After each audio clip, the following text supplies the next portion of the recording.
بذكر الله ترتاح القلوب وتنزاح المتاعب والكروب.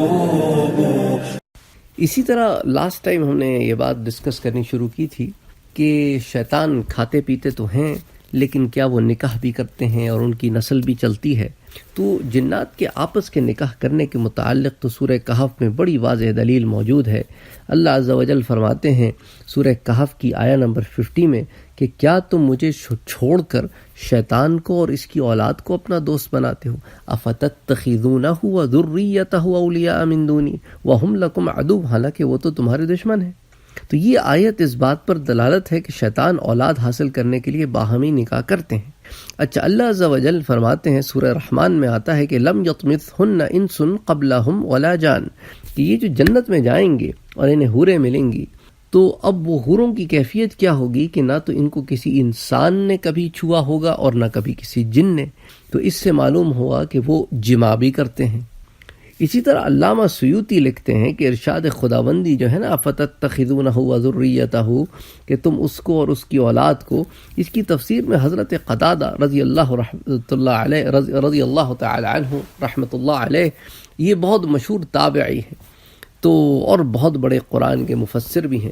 تو وہ فرماتے ہیں کہ جنات کی اولاد بھی ویسے ہی پیدا ہوتی ہے جیسے کہ انسان کی اولاد پیدا ہوتی ہے، لیکن جنات کے بچے پیدائش میں بہت ہوتے ہیں. اس کو ابن ابی حاتم نے روایت کیا ہے. تو جنات کی کثرت اولاد کے متعلق جو ہے ایک روایت، اس کو مصنف ابن عبد الرزاق میں اس کو عبد الرزاق لے کر آئے ہیں، ابن جریر، ابن المنذر، ابن ابی حاتم، امام حاکم وغیرہ نے روایت کیا ہے عبداللہ ابن عمر سے. وہ کہتے ہیں کہ اللہ نے انسانوں اور جنات کو 10 حصوں میں تقسیم فرمایا ہے. ان میں سے 9 حصے تو جنات ہیں اور 1 حصہ انسان ہے. تو جب انسان کا ایک بچہ پیدا ہوتا ہے تو جن کے 9 بچے پیدا ہوتے ہیں. اچھا، حضرت ثابت رحمۃ اللہ علیہ فرماتے ہیں، اس کو امام بہقی شعب الایمان میں لائے ہیں، کہ انہیں کہتے ہیں کہ ہمیں یہ بات پہنچی ہے کہ ابلیس نے کہا کہ میرے پاک پروردگار، آپ نے آدم کو پیدا کیا اور میرے اور اس کے درمیان عداوت ڈال دی، آپ مجھے اس پر تسلط کا اختیار دیں. تو اللہ نے فرمایا کہ ٹھیک ہے، انسان کے سینے میں تیرا گھر ہے. تو کہنے لگا اور، تو اللہ نے فرمایا ٹھیک ہے، انسان کا کوئی بچہ بھی پیدا ہوگا اور اس کے ساتھ تیرے 10 پیدا ہوں گے. تو شیطان نے کہا پروردگار اور، تو فرمایا اچھا، ان پر اپنے سوار اور پیادے لے آ اور ان کے مال اور اولاد میں شریک ہو جا. تو اسی طرح کیا ابلیس کی بیوی بھی ہوتی ہے یا نہیں ہوتی؟